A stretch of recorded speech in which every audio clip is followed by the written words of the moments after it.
I'm actually not a fan of Mondami. You're not a fan? I'm not. I think he's very anti-Semitic. Okay. And that just doesn't bode well with me. So. Are you a New Yorker? I live on Long Island. Long Island, okay. Love this jacket, by the way, man. Oh. We're working on a video about this today just because we were talking about ran a brilliant campaign. I think a lot of people hopped on board just because of whatever. And then they start to hear some of this stuff and they're saying, well, I don't even know if I'm really on board with this.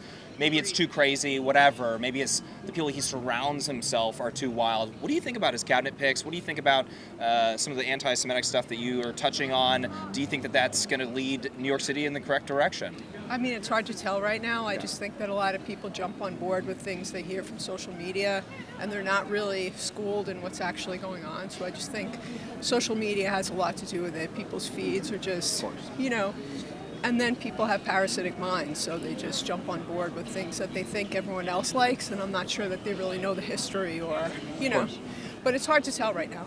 I mean, one thing I do like about him, though, is he does say that he's going to stop the horse carriages, which I do like. Okay, that's an interesting one. Respect. I'm going to claim a bit of ignorance there. I'm not exactly sure what the deal is with them. Are they being mistreated? Are they? Yeah, I mean, they're being mistreated.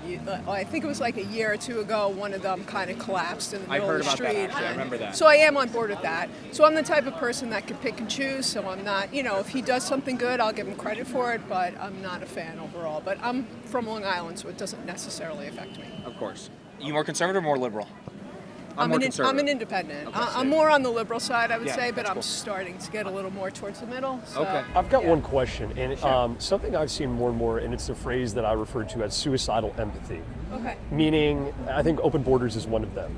And I tend to see more women as being suicidally empathic, meaning we don't want people deported, we don't want people arrested, we don't want people put in prisons, without understanding that, unfortunately, those jobs need to get done. Otherwise, we don't have a country. Otherwise, we have criminals running around. I mean, how do you in feel that about realm, that? I'm going to say I'm more liberal. I actually do have a lot of empathy for people that are trying to get into the country. A lot of terrible things are happening in other countries, and I wouldn't want to stop people from trying to get in.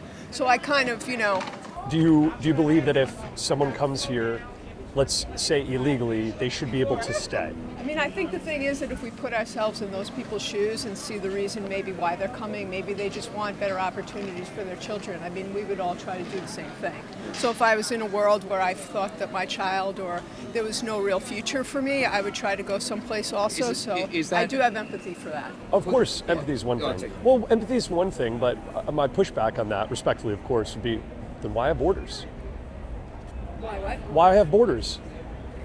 I mean, I think the thing is when you start to look at humanity as a whole, you don't want to say to yourself, okay, like I won the, I won the lottery, I won the birth lottery. Like I was born in the United States, so I feel like, I'd hardly say it's luck. There's millions of people that have died to preserve this culture, preserve this country, preserve the rights that we have. That's a true point. We didn't end up here with people died for this. this. Those are kind of, people that are our ancestors, people now who are living in these countries where they don't have a lot of opportunity. I give them a lot of credit for trying to come and having better opportunities for their children, so I would never really fault that. If they are here under that basis and using that hypothetical, they came here, they want to create a better life for their children. I think everyone can understand that left, right. I think that's a sensible point. Yeah. I disagree that they should be able to stay, but if they are here and they break the law, should they be deported?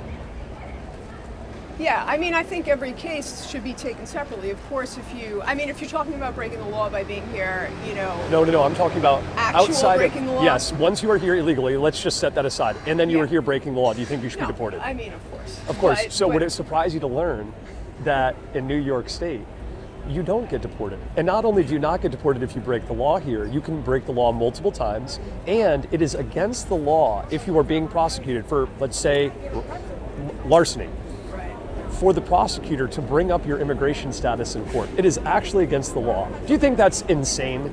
I mean, is that too far? Is that going too far there? You can be honest. I think that there are extremes on both sides. I think we need to get more kind of like common sense. I mean, that would be common sense, obviously. But I feel like there's a lot of extremism on the right, there's a lot of extremism on the left, and I feel like we need to kind of try to find some common ground in the middle, because it's going to be like a civil war. I agree with you on that. What are some examples that you find extreme on the right, just out of curiosity?